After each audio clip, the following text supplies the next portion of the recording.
اور حضرت عمر رضی اللہ تعالیٰ عنہ فرماتے ہیں کہ حضرت ابوبکر صدیق رضی اللہ تعالیٰ عنہ امیر المؤمنین تھے، خلیفہ تھے۔ فرماتے ہیں کہ میں نے ایک دن ان کی فہرست دیکھی کہ جس فہرست کے اندر انہوں نے نام لکھے ہوئے تھے کہ کن کن ضرورت مندوں کی خدمت کون کون کیا کرے گا۔ تو میں نے ایک نام دیکھا، اس کے آگے کوئی نام نہیں لکھا ہوا تھا، کسی صحابی کا، کسی خادم کا نام نہیں تھا۔ تو حضرت عمر فرماتے ہیں کہ میں نے سوچا کہ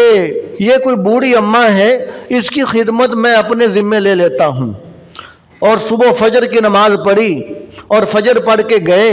جا کر دیکھا تو سارا کام ہوا پڑا ہے، سارا کام ہوا پڑا، اس کا پانی بھی بھرا ہوا ہے، صحن کے اندر، گھر کے اندر اچھے طریقے سے صفائی ستھرائی ہو پڑی ہے، اور تمام چیزیں سلیقے سے رکھی ہوئی ہیں، سارا کام اس کا مکمل ہے۔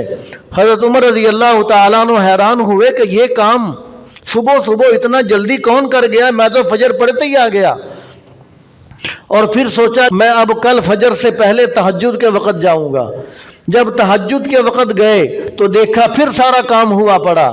پھر سوچا کہ میں کل کو آدھی رات کے وقت آؤں گا۔ جب آدھی رات کے وقت چھپ کر بیٹھ گئے کہ یہ کون خوش نصیب اللہ والا یہاں پر آتا ہے کہ جو بوڑھی اماں کی خدمت کر جاتا ہے، تو دیکھا کہ اندھیرے کے اندر ایک شخصیت چلی آ رہی ہیں، جوتا انہوں نے ہاتھ کے اندر پکڑا ہوا ہے، اور جب قریب آئے تو حضرت عمر رضی اللہ تعالیٰ عنہ فرماتے ہیں کہ میں دیکھ کر حیران رہ گیا کہ وہ تو حضرت ابوبکر صدیق رضی اللہ تعالیٰ عنہ وقت کے خلیفہ امیر المؤمنین تھے۔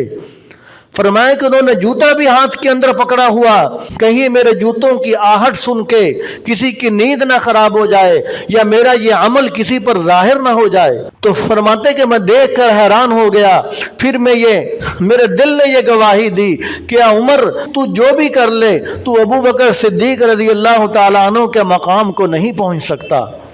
تو ابوبکر صدیق رضی اللہ تعالیٰ عنہ کے مقام کو نہیں پہنچ سکتا۔ تو آج ہم ہیں کہ ہماری گلی کے اندر ایک سولنگ بھی لگوانا ہو، کوئی کام چھوٹے سے چھوٹا بھی کرنا ہو، وہ خدمت کرنے والے کا نام پہلے لکھا جاتا ہے کہ یہ کام اس نے سر انجام دیا ہے، حالانکہ وہ اپنی جیب سے بھی نہیں ہوتا بھی سرکاری خزانے سے ہی ہے، اپنے جیب سے بھی نہیں کرنا ہوتا۔ لوگوں کو یہ زیادہ بتلانا مقصود ہوتا ہے کہ دیکھو میں نے یہ کر دیا، دیکھو میں نے یہ کر دیا۔ لیکن حضرت ابوبکر صدیق رضی اللہ تعالیٰ عنہ کی زندگی سے ہمیں کیا سبق ملتا ہے کہ وہ بوڑھی اماں کی خدمت بھی کر رہے ہیں تو رات کے اندھیروں کے اندر چھپ کے کر رہے ہیں تاکہ کسی کو کانوں کان خبر ہی نہ ہو۔ يا أيها الذين آمنوا اتقوا الله وكونوا مع الصادقين